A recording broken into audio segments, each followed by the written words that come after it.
5 மாநிலங்களில் நடைபெறவுள்ள சட்டப்பேரவைத் தேர்தலில் பிஜேபி மற்றும் அதன் கூட்டணி கட்சிகளின் வெற்றி வாய்ப்பு பிரகாசமாக உள்ளது என்று அக்கட்சியின் மாநில துணைத் தலைவர் பி துரைசாமி நம்பிக்கை தெரிவித்துள்ளார்.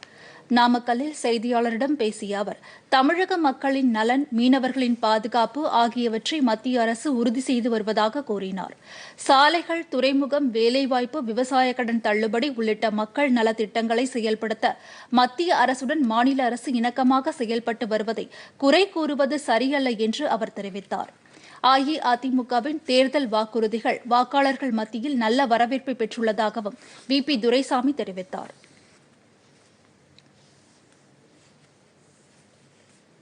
திமுக ஆட்சிக்கு வந்தால் தமிழகத்தில் ஏராளமான வேலைவாய்ப்புகள் உருவாக்கப்படும் என்று அக்கட்சியின் தலைவர் மு.க.ஸ்டாலின் உறுதியளித்துள்ளார். கடலூர் மாவட்டம் திட்டக்குடியில் பிரச்சாரம் மேற்கொண்ட அவர், இளைஞர்களுக்கு சுய முன்னேற்ற குழுக்கள், மாவட்டந்தோறும் மகளிருக்கான திறன் மேம்பாட்டு மையங்கள் அமைக்கப்படும் என்று தெரிவித்தார். திமுக ஆட்சியில் இருந்தபோதெல்லாம் பெண்களுக்கு முக்கியத்துவம் அளித்து பல்வேறு நலத்திட்டங்களை செயல்படுத்தியதாகவும், சட்டப்பேரவை தேர்தலுக்காக திமுக வெளியிட்டுள்ள தேர்தல் அறிக்கையில் தெரிவிக்கப்பட்டுள்ள வாக்குறுதிகள் நிச்சயம் நிறைவேற்றப்படும் என்றும் அவர் கூறினார்.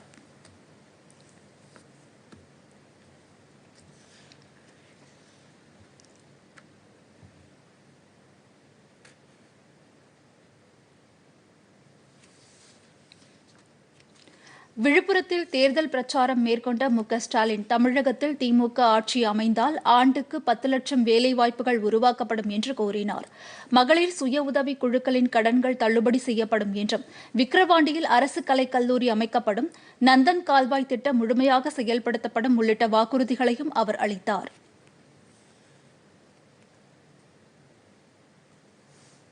அரியலூர் மாவட்டம் ஜெயங்கொண்டம் தொகுதியில் பிரச்சாரம் மேற்கொண்ட திமுக மகளிரணி தலைவர் கனிமொழி, தமிழகத்தில் இளைஞர்களுக்கான வேலைவாய்ப்பு பறிக்கப்படுவதாக குற்றம் சாட்டினார்.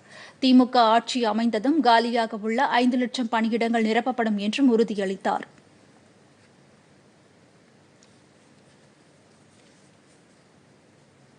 கன்னியாகுமரியில் பிரச்சாரம் மேற்கொண்ட திமுக இளைஞரணி செயலாளர் உதயநிதி ஸ்டாலின், திமுக ஆட்சிக்கு வந்ததும் குடும்ப தலைவிகளுக்கு மாதந்தோறும் 1000 ரூபாய் உரிமைத் தொகையும், கொரோனா நிவாரணத் தொகையாக 4000 ரூபாயும் வழங்கப்படும் என்று தெரிவித்தார்.